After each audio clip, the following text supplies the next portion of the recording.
Bonjour, bienvenue dans cette vidéo. Aujourd'hui, on va comparer trois caméras utilisées pour du streaming. Tout de suite, présentation.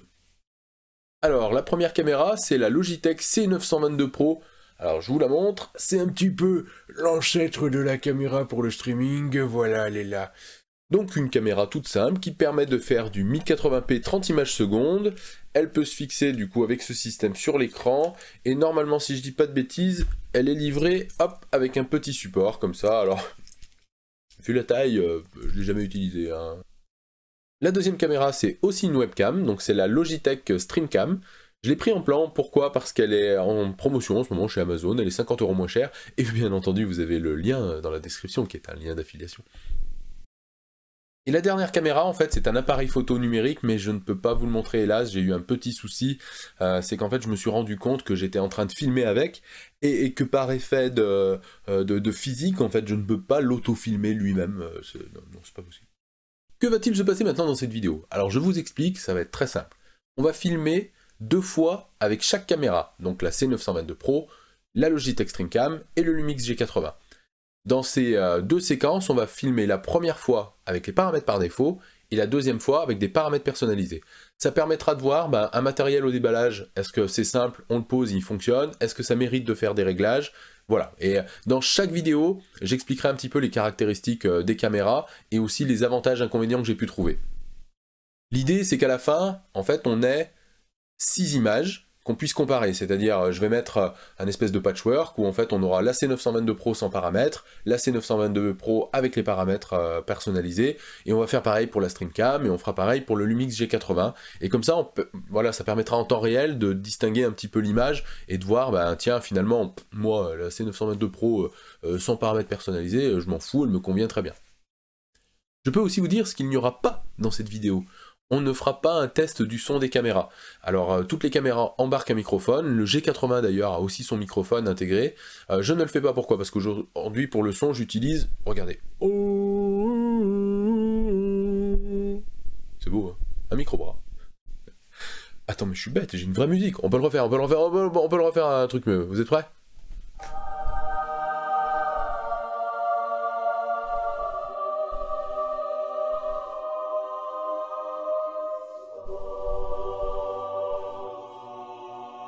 Il a disparu. Première session vidéo, on est sur la Logitech C922 Pro.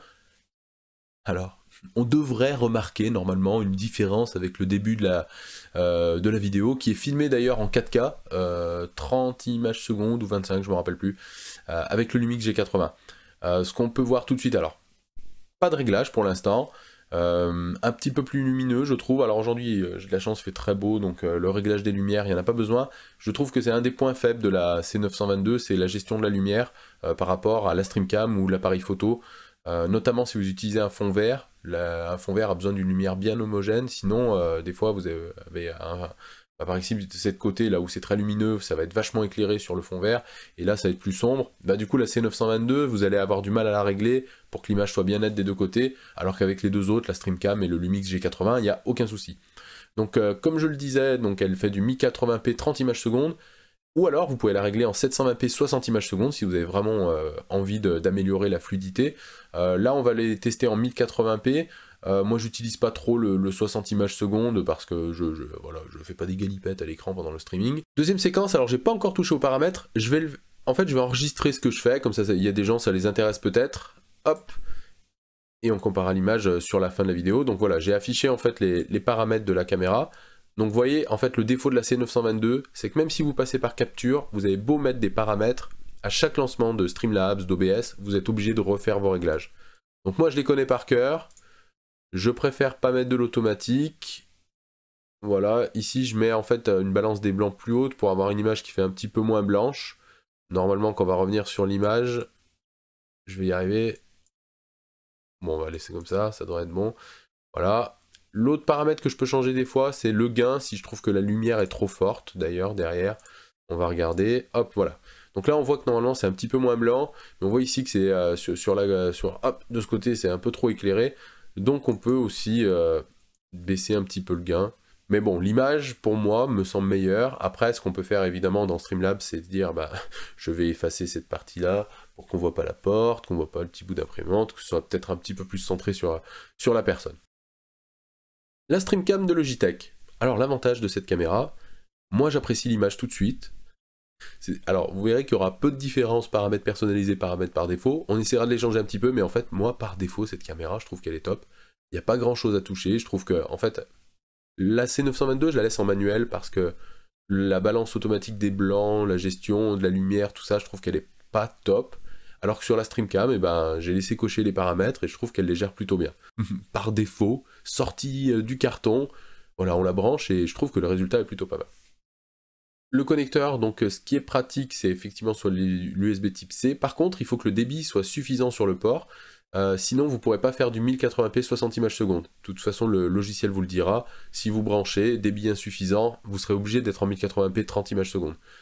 L'autre truc sympa avec la Logitech, c'est que vous pouvez tourner la caméra et filmer en fait à la verticale, comme ça fait un effet un peu smartphone. Ce qui est bien, c'est que le logiciel Streamlabs qui est ici présent, si vous tournez la caméra en live, et ben hop, il va s'adapter et il va tourner l'image automatiquement. Vous n'aurez pas besoin d'aller dans le logiciel, faire rotation de la caméra et de régler. Là, il le prend tout de suite. Donc petite fonctionnalité, mais assez sympa, surtout pour ceux qui veulent donner un petit côté original à la vidéo et de se dire tiens, je veux filmer dans l'autre sens. Effectivement, maintenant, on voit que tous les streamers, ils sont plutôt sur un rectangle, dans un coin de l'image. Là, on peut se mettre à la verticale. Par exemple, pour les échecs, je trouve que ça se prête plutôt bien parce que vous avez une image plus grande à côté de l'échiquier. Alors, les paramètres, on va les changer, mais on va les changer dans Capture parce que j'aimerais vous montrer une petite fonctionnalité qui est assez sympa. Allez, s'il te plaît, tu peux éviter de faire traîner les gens qui sont en train de regarder la vidéo, juste pour gratter 2-3 secondes, sans déconner. Voilà, donc le logiciel est assez simple, vous avez une source 1, vous pouvez avoir une source 2 d'ailleurs, ça pourrait être ma C922. Ici vous avez priorité, débit d'image, exposition, mais c'est des paramètres voilà, qui vont rester en fait si vous les changez, par exemple stabilisation de l'image, si je le coche, voilà ça va le garder dans Streamlabs. Par contre, il me fait une barbichette un peu bizarre et puis ça a frisé là un petit peu quand même le logiciel. Voilà, très étrange. Mise au point automatique, voilà, balance des blancs automatique, ça si je le décoche, il sera décoché dans Streamlabs, ce qui n'est pas le cas avec la C922. Très bizarre d'ailleurs qu'il puisse gérer celle-là, caméra, mais pas l'autre. Bon, enfin, c'est comme ça. Et la petite fonctionnalité qui est sympa, donc voilà, c'est le cadrage automatique.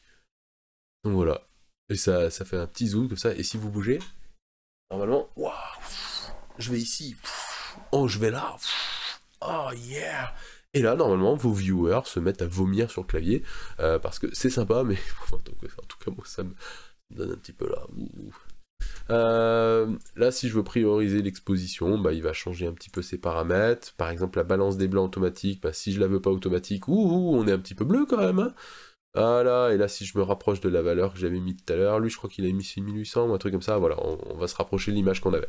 Donc, on voit aussi, si on touche les paramètres, qu'on peut revenir exactement aux mêmes paramètres qu'avec la C922, mais bon, la StreamCam, je le dis, elle fait bien le job, du coup je la laisse en automatique. L'anti-sentiment, on peut le mettre sur le 60 Hz. Alors ce qui est dommage, c'est qu'il y a il y a des petits trucs comme ça, comme le code chromatique, mais moi j'utilise pas Capture pour streamer, je sais même pas d'ailleurs si on peut le faire, donc c'est pas des outils que j'utilise. Ici voilà, on est en Full HD, 30 images secondes, le 60, il dit oui? Ah, il dit oui. Bon, bah voilà, c'est peut-être juste un message d'avertissement, et en fait, moi, du coup, le port fonctionne. Mais voilà, vous avez les petits paramètres, et je voulais vous montrer ce cadrage automatique qui était assez sympa. Et une fois que vous avez fait ça, si vous fermez, voilà, on retrouve l'image réglée, du coup, comme dans Capture. Mais si vous voulez encore régler les paramètres, hein, de les affiner avant votre stream, hein, vous avez toujours la possibilité de le faire ici, de dire, voilà, je décoche ici, je décoche là, et je joue avec mon gain et ma balance des blancs.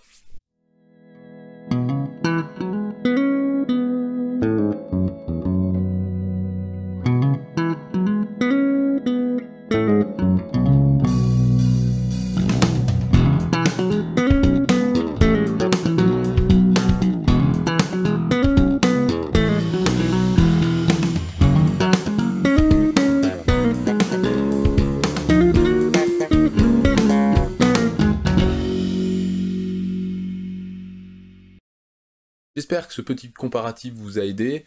Si vous avez des questions, vous pouvez passer me voir en direct sur Twitch. Alors j'ai un nouveau planning maintenant, c'est du lundi au vendredi 14h-17h. Voilà, comme ça c'est plus simple, et je suis là tous les jours. Donc si vous voulez venir en live, poser des questions techniques, même si je suis en train de faire souvent du Hearthstone, ou des échecs, ça me dérange pas de répondre aux questions, donc vous pouvez passer. Sinon, bah, à la chaîne YouTube, vous verrez des choses passer, vous pouvez aussi mettre des commentaires, je répondrai bien entendu à tous les commentaires, sauf s'il y en a 7 milliards, mais ça n'arrive pour l'instant jamais. Donc. Il ne me reste plus qu'à vous souhaiter une bonne journée, et vous avez le lien du matériel bien sûr en description, on refait un petit peu de réclame, mais si vous cliquez sur les liens, et que vous achetez quelque chose chez Amazon, même qui n'a rien à voir avec le matériel sur lequel vous avez cliqué, ben je peux avoir une petite commission.